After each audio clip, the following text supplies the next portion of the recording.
Brodes Media.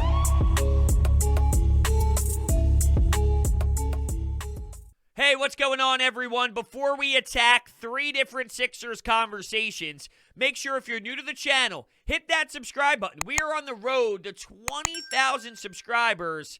You are all the best. Also, hit that thumbs up button, too. It would mean the world. Twitter, @Brodes81. We just hit a milestone of 6,000 followers, but if you're looking for some funny tweets, if you're looking for some in-game tweets, if you're looking for a fantastic follow, well, I say you should probably go over there and hit that follow button also.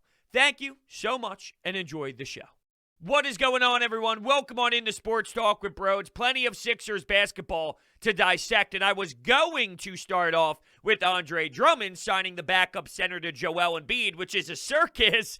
But then Ramona Shelburne's quotes got thrown around the Twitter sphere, and I see the reaction right now, and I'm somewhat cracking up because we just experienced the same exact situation with the Philadelphia Eagles. When Adam Schefter and Chris Mortensen report something on the Eagles, where are they getting that information? The answer is Howie Roseman, the Eagles organization. They are leaking things to try and change the narrative to get leverage. When I see that Ramona Shelburne is saying the 76ers would take back Ben Simmons for next year and she believes they prefer that, what do you think Daryl Morey is trying to do? He initially goes out there and tries to get the most insane package in the world. He's not getting the compensation that he wants back, and teams are declining his offers. He understood that was going to happen, and now national reporters are saying, well, the Sixers are fine if Ben Simmons returns. They might actually prefer that. It's all chess.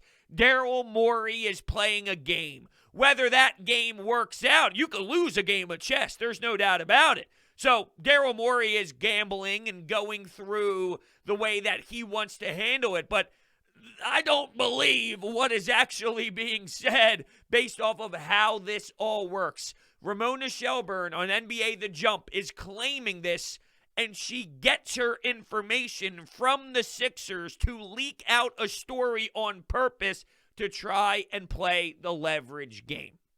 There are people that I trust in this industry big time that are close to the situation, and everything they are hearing internally is they're doing work, okay? They are having some legitimate conversations, and they are trying to move Ben Simmons. Whether that does happen or doesn't happen, their mindset is this guy needs to be traded. Now, I don't think they're just going to give him up for nothing and take a bag of basketballs back in return because you have one chance, and there is something to be said about landing something with Ben Simmons, and you get one swing. So it's either you hit a home run, maybe you hit a double. Maybe you just get a good exit velocity, you get a double, and that's something that you would be willing to take is a double in the gap and something that still makes your team strong, and you move forward from there. Maybe it's not a home run, maybe it's a double, and they would be satisfied with the double after, they make a lot of phone calls to see what is available, what the best package is. All I know, though, is right now, as we sit here today and we watch guys fly around the market, whether it's the Chicago Bulls with Lonzo Ball or DeMar DeRozan, it seems like they're making a splash, whether it's Patty Mills going in another direction and the Sixers not being able to land that, whether it's Danny Green and maybe his non-return to the Sixers, which would be extremely damaging right now. Apparently, they're not close to a deal whatsoever, and the Pelicans, Bulls, the Boston Celtics, and the Bucks reached out to Danny. It's a weird spot, but your main priority right now is Ben. Once that domino goes, there's going to be a bunch more that follows. You're pretty much stuck right now. There's not as if there's 7 billion options for the Sixers to do. Ben Simmons and that scenario is what needs to be accomplished before you start seeing the rest of the roster get maneuvered. That's just reality of the situation. So I trust Daryl Morey. He is experienced in this area. I do go back to, though, while he is regarded as one of the best in the league and he is very respected, he's never won. And this is something I stated when they first hired him. I love Daryl Morey. I think everybody loves Daryl Morey. His track record is successful, and he is regarded around the league as a very good individual at his job. He never won, though. So while right now I feel okay, things could change as we learn more information and see what else happens around the league and see how long this drama really goes for, because it could be a significant amount of time. Right now I feel okay. Maybe there is eventually 3, 4, 5 weeks down the road where I start to wonder, did he play this the right way? But objectively looking at it right now, going extremely high when teams are offering extremely low offers is normal, and then leaking information is normal. So this is somewhat status quo of what a good president of basketball operations would do when you have this laid out to them. It goes back to, I don't see a way that they could bring Ben Simmons back. I feel that percentage is so damn tiny, because once he starts to struggle and once he starts to be the Ben Simmons that we've seen over the last handful of years, this fan base is not going to be okay. He'll probably get booed. He'd probably get harassed by his own crowd when he passes up a wide open shot, when he's dribbling up the floor and he leaves his feet and he's looking to pass the basketball and it goes out of bounds, when he misses his free throws. I mean, there's just too much turmoil. And oh, by the way, something that isn't really discussed too much, what about the locker room? What about the presence in the room with the fellas? Joel Embiid has been very vocal about Ben Simmons for years now. You got to shoot. You got to shoot. And then after the game, he thought the turning point, which he was not wrong, was when he passed up that play and gave it to Matisse Thybulle, which instead of getting 2, he ended up getting fouled. And instead of dunking the basketball, he passed it up. I really don't need to describe that moment anymore. We're all aware of it. And I'm sure we all have nightmares thinking about how that actually happened. Joel Embiid was right. Doc Rivers made some comments after the game. Doc Rivers was right. The problem is very hypocritical considering the tone that he sent out all year long about how we overreact and how he doesn't need to be more aggressive and he could just play the way that he plays because the team is scoring enough points. But we all understand how that does not really resonate with playoff basketball in the crucial moments. I mean, I feel, we've been down this path a bunch. We get it. Ben Simmons has to go. I'm just looking at, how does the locker room now view Ben Simmons? I got to play with this fool again? And they could say whatever they want to say to the media. I heard comments from Seth Curry. I heard comments from teammates all around. Oh, Ben's Ben. He's clearly in a little bit of a rut, but when he plays his game, he's very capable of making this team better. Whatever. They give you players speak. But deep down, we're not dumb. We're not foolish. We've all played sports. There's always that teammate where if they're taking that open shot, you cringe. And if you're, oh, God, no, please, no. That's what they'd be doing with Ben Simmons, regardless of what the defensive player, whatever the hell just came out the other day where he was ranked the most versatile defensive player. Whoop-de-damn-do. You can't do a damn thing on the other side of the floor, and it is flat-out time. So, just in general, I'm not going too deep into those comments. I think it's more of playing the game than reality as we sit here today on August 3rd. Now, I mentioned the team, right? And Tobias Harris is someone that was reported over the weekend that the Sixers were shopping. So Kyle Neubeck of Philly Voice did some researching. Mitch Lawrence, who does some NBA Sirius XM radio stuff, I think he does it for Mad Dog Sports Radio. He put out a tweet basically talking about Tobias Harris being shopped as well as Ben Simmons. Well, Kyle Neubeck said, a source familiar with the situation says that is not accurate. Most likely dates back to last year, an attempt for the James Harden deal where they were trying to maneuver some pieces to land James Harden. That was when the discussion happened. Now, if I'm going to say Sixers like to leak, not as much as the Eagles, definitely not as much as the Eagles, definitely not as much as the Eagles, definitely not as much as the Eagles. But I just referenced how inside sources leak things so there's information out there. I wonder if is this a scenario where the Sixers are like, oh, it's not a good look for Toby that we're shopping him. Let's say that this is not true. Let's claim that this is not accurate. Let's pretend Daryl Morey is not thinking about moving Tobias Harris because he was a leader on this team, and he plays well under Doc Rivers, and his contract might be hard to move. If we can't find a spot for him, we don't want him coming back and feeling some type of way and maybe having to look over his shoulder. So let's deny until proven guilty, or until there's actually a trade package that we like and we just ship his ass out of town anyway, so we won't have to deal with it. I don't know. I'm just speculating and looking around at all of the angles. I can't rule that out of the equation. If I'm going to apply that same logic with what's happening on NBA The Jump, this has to be a possibility as well. But Kyle Neubeck is very connected. He definitely has a lot of sources inside that organization, and that's what they are claiming here.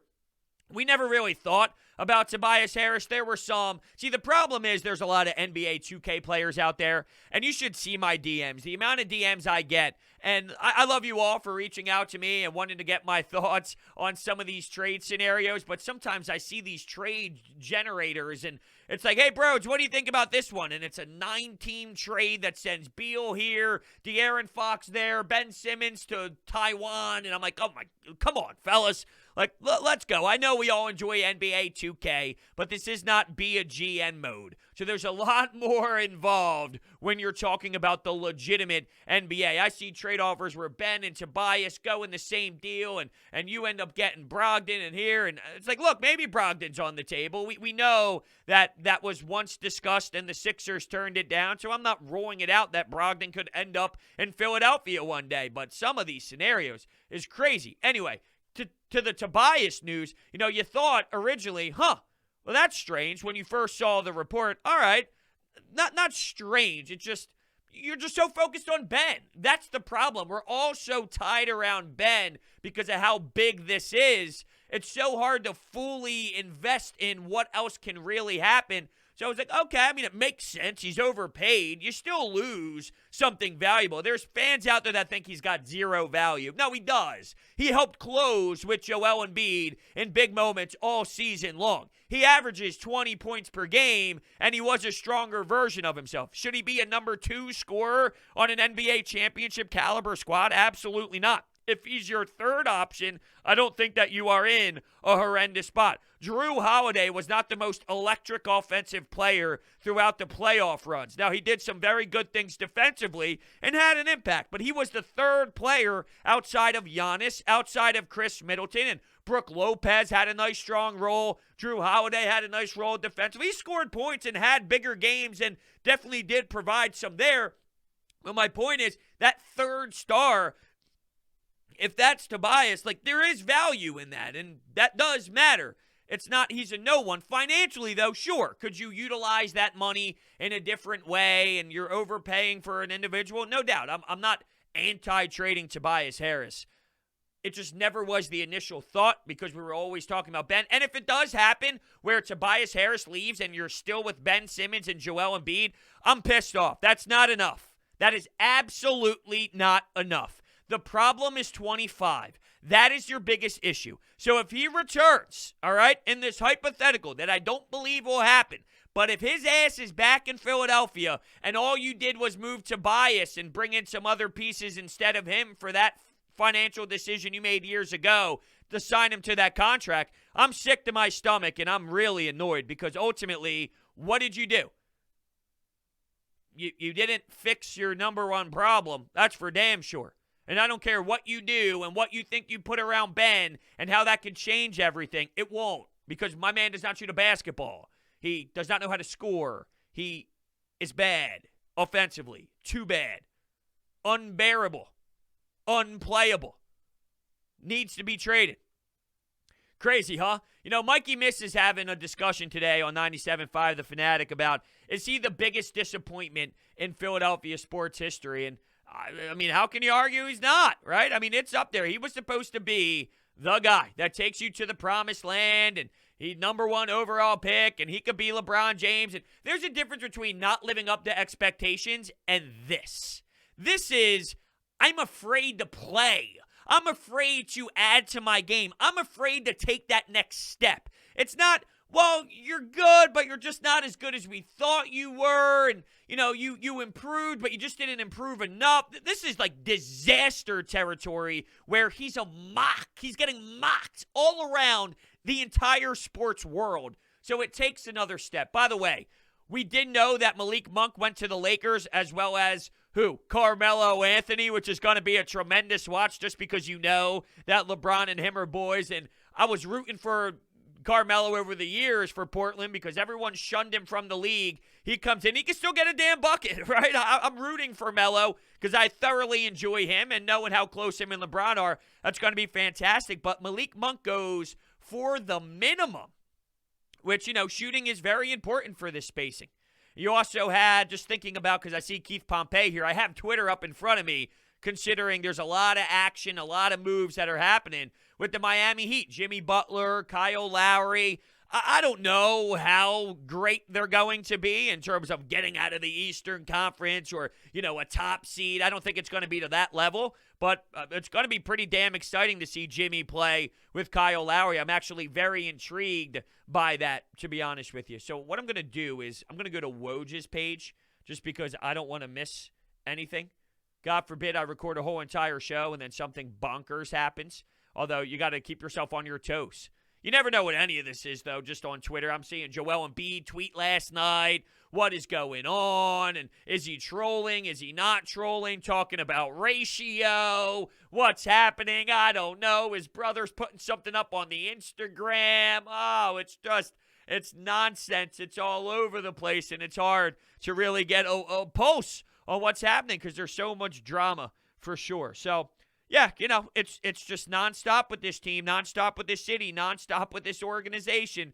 Let's fast forward to Andre Drummond. And before we do that, let's slide in our DraftKings sponsor here. DraftKings Sportsbook is not only my favorite sportsbook, but also America's top-rated sportsbook. Speaking of America, our top athletes are over in Tokyo competing for the gold. And DraftKings has a medal-worthy offer just for my listeners. Listen to this great offer. Download the top-rated DraftKings Sportsbook app now and use promo code Brodes when you sign up to turn $1 into $100 in free credits to win a medal.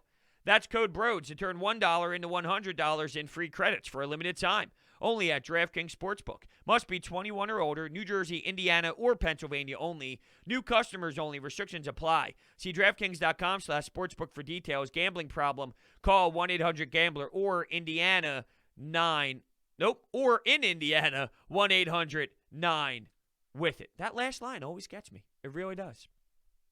Am I worried about Andre Drummond and Joel Embiid's relationship? Absolutely not. This is what competitors do. They talk crap. That's what they do. They chirp one another. They get into each other's faces. And maybe it got taken to an extreme level over their career when Drummond was in Detroit playing for the Pistons. But ultimately, you become brothers when you're in the same locker room. You have the same goal.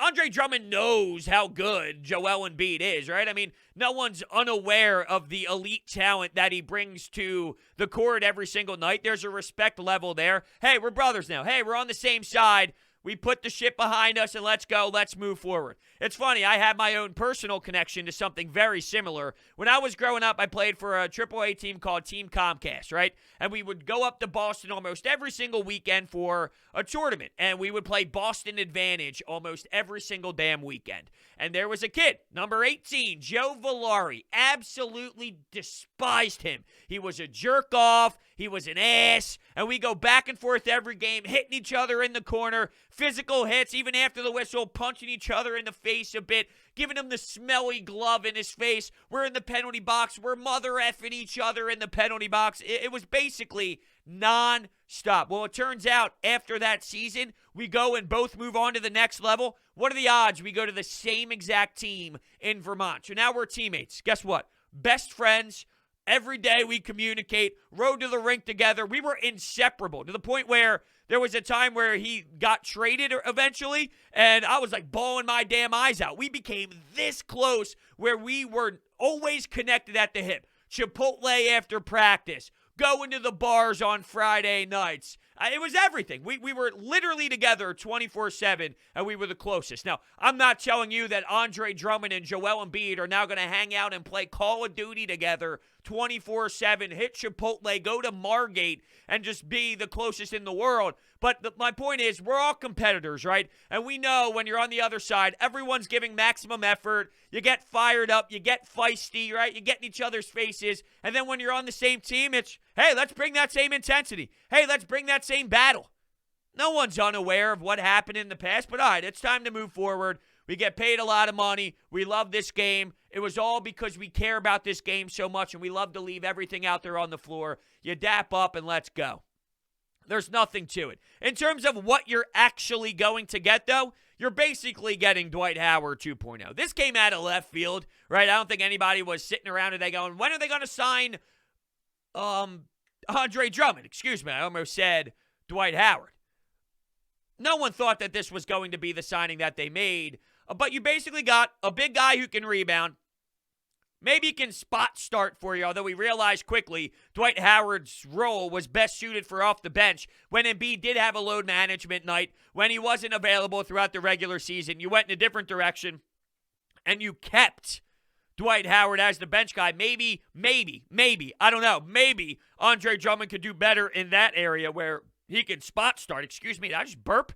Was that my Wawa 24-ounce cold brew that just got fired up in the middle of my show? I apologize. I don't think I've done that.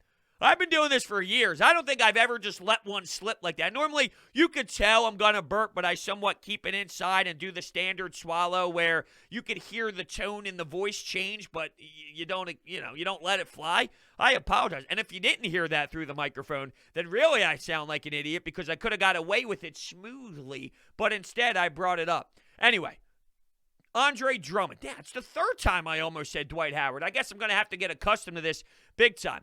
You're going to get a goofball who's going to make a ton of bad decisions out there. You're going to get a guy that can't shoot free throws. He'll grab a lot of rebounds, a rebound machine. He's going to give you the exact same as Dwight Howard. Hopefully, though, not as many fouls, not as many technicals, not as many boneheaded mistakes, but you're still going to see plenty of them. Dwight was just so extreme and so in one way, and he's heading back to L.A., by the way, and he put up an Instagram post about Ben Simmons needing to bend his knees.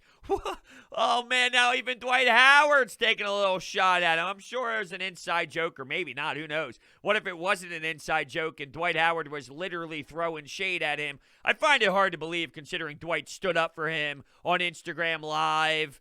I think that was actually during the playoffs. That wasn't even afterwards. That was during when they were getting some sort of massages or rolling out and they were in a hotel and he was on Instagram Live, if I remember that absolutely right on the money or not. But, yeah, I mean, think of the spacing, though, if Ben was here. And I hate keep going back to if Ben is here because I'm fully convinced he's not going to be here. But if he is here, you're in the same exact debacle where you can't run Ben Simmons with Dwight. You can't run Ben Simmons with Andre Drummond. And you have problems with the floor when it's Matisse Thybulle, Ben Simmons, and another big man who can't operate. See, there's a lot of – I saw some frustration with this. He's getting paid barely any money, right? You're talking about the minimum. I don't know what you expect from a backup center when Embiid is going to be playing 38 to 40 minutes in the playoffs and you need 10 minutes a run. How much money are you financially going to put in to the big man, and what are your expectations? You know, if you're angry and upset and disappointed that that's your big man, I just don't know what you really expect when you think about playoff basketball. How many minutes of number 5, a backup 5, is going to snag for you? You can't financially put that much money in that spot. So, you know, look, would I prefer, and I'm not going to tell you that off the top of my head, I know 9 billion options that would have worked and plugged in with what I would be looking for, but would I like someone, when you think about spacing, who might be able to space the floor a little bit more and have more offense? Sure, absolutely. But acting as if that's just hanging around town is also foolish. The person that comes to mind, and not this player, I'm talking about this style, Brook Lopez. He spaces the floor. He hangs out in the corner. He'll knock down a 3. He'll let it fly. Sure, is that what I would prefer over a stiff that just rebounds a lot and can't hit free throws and can't do much offensively? Yeah, no doubt. But where are you getting that? Teams have those guys. They're playing. And you're looking for 10 minutes or so, and I'm not acting as if that's not an important role. when you think about this team, backup center is an important role. When Joel's off the floor and on the floor, we've seen historic numbers over the years with Amir Johnson, Norvell Pell. Hell, we had to use Greg Monroe in a playoff series against the Toronto Raptors, and we had to pray that it wouldn't be miserable. And oh, by the way, it was insanely miserable. So, yeah, you know what? It was tough. This could be in the category of one of your better selections by default, not because you had so many stellar options, but if you just you kind of eliminate the most disgusting ones, maybe that's what ends up being the guy. I'm in coffee with Brodes this morning, right? And I'm just saying comparable to Dwight. I thought Dwight was fine for his role and for how much money he got paid.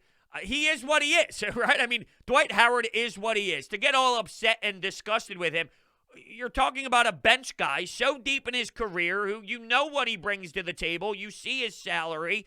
That's what he is. To expect anything else is absolutely insane. And he was arguably the best he was the best option you had behind Joel. And now you're basically filling that role with a younger version of Dwight Howard. Maybe you just get a bit more. Like I said, you might be able to actually start him when Embiid's taking a night off in Charlotte because he wants load management. Or let's say there's a back-to-back and he's playing game one of the back-to-back but not game two. Maybe you can get away with Drummond. So maybe it's a step in the right direction. Maybe it's exactly the same. Maybe it's worse. Who knows?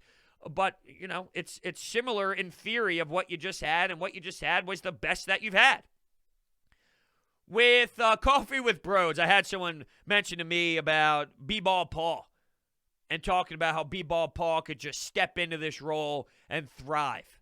I'm not ready for all that, okay? I'm not ready for all that, where we're believing in some of these young cats. And look, Tyrese Maxey did fine stepping into a role. Matisse Thybulle stepped into a role, so, there's something to that. I'm not going to pretend like there's nothing to that. And we're talking about limited action. At the same time, though, it gets too far. There was another individual who brought up in Coffee with Brodes, if you trade Matisse Thybulle with Ben Simmons, you could just plug in Springer to be your defender because he's athletic and can absolutely defend. What? You don't just move on from Matisse Thybulle and think an 18-year-old Springer is just going to be that much of a dominating factor the way Matisse Thybulle is. Like, come on, Springer's got a way to go in this league. He's got a lot to learn in this league. I ran through the numbers already of what Derek Bodner said of the Athletic on draft night in terms of catching and shooting. Like, he might shoot a good percentage from three, but he doesn't shoot enough volume for that to really tell the story. He's not good inside the arc shooting. Off the dribble, very poor. He's got to keep working on his game, and so does players like Matisse. I'm really looking forward to seeing how he adds to that three-point spacing, because Matisse Thybulle shooting the rock, you can't take him off the floor. His elite defense packaged together with an amazing three-point ability. Amazing's a little strong. It's not just going to snap the fingers and automatically get to that level of amazing, but way more than what he's brought. That would do wonders for this team. And I'm curious, what did he finish shooting last year? Matisse Thybulle from three. Maybe I should type in stats after. So that'll help out. And he's doing a good job, by the way, in Australia, with Australia. He shot last season 30%. That's terrible. He shot 36% last year. So you go from 36% to 30%, taking basically the same amount of attempts per game. That's unacceptable. We need Matisse Thybulle to really grow in that area. As much as we talk about Ben adding to his offensive game to a crazy, wild degree, Matisse Thybulle really does have to bring that too. Now, I believe he's more willing, and I could see him putting in the effort and really emphasizing that in the offseason. And, if that is something that comes back with Matisse Thybulle, we're talking about a legitimate change to the spacing and the rotation and the impact that he brings. We also, though, don't know if he's going to be here, if there's any sort of splash by Daryl Morey. Now, I'm going to refresh Twitter here to see if anything pops up in our face. I don't see anything. The latest was Malik Monk with the money and the contract. I love this. Sixers are stuck with Ben Simmons. Morey overplayed his hand. Or, You think about how, because what happened was someone quote tweeted that the Sixers are open to bringing back Ben Simmons per Ramona Shelburne, and I think they prefer that. Well, I mean, let's be smart here, huh? Let's dive a bit deeper. I said it's possible that Daryl Morey did go too extreme. But are we just going to pretend that maybe he's not doing this on purpose and this is all part of the plan? And when you talk about high-level executives, these are the type of moves that they do. This is the type of conversation that they throw into the mix nationally. So then other teams are thinking, well, I mean, if they're willing to keep him, like, he's available. Let's go snag him. Let's go get him. If they're willing to keep him, hey, let's go. Let's put a package together. Let's throw them that extra first-round pick. Let's throw them that one player that they're looking for. This is Ben Simmons we're talking about. And I know right now to us that sounds silly and foolish, but there's a lot of smaller markets out there that can't land a big fish in free agency, that can't get a big-name player in free agency. And they think about the sales, the jersey sales, the Australian fans, the impact Ben Simmons brings financially to their roster. There's a lot of business decisions in the mix as well for some of these teams that are not playoff caliber and are not making the playoffs every year and can maybe bring in a Ben Simmons that sparks the rise of their fan base and things of that nature. I know to us right now, once again, that sounds so silly because we are fed up with him, but that's because we're living here and there's plenty of other teams that go, well, we can unlock him. Well, maybe there's something to him if he's not playing with the center like Joel Embiid, and you can create the spacing around him and find the scoring in other ways. There's not a big center who's so ball dominant taken away from what Ben Simmons brings. Now, that's wishful thinking in my opinion, but there's plenty of individuals that will convince themselves that maybe that's it. So there would be optimism on the Ben Simmons train compared to where we are, which is div. Come on, Brodes. We're in the middle of it. We're in the thick of it. It's a lot different when you're not. So, we'll see what happens. It's definitely interesting. And with that being said, we're going to shut it down here. Thank you all so much for listening to this episode of Sports Talk with Brodes, and I will see you next time.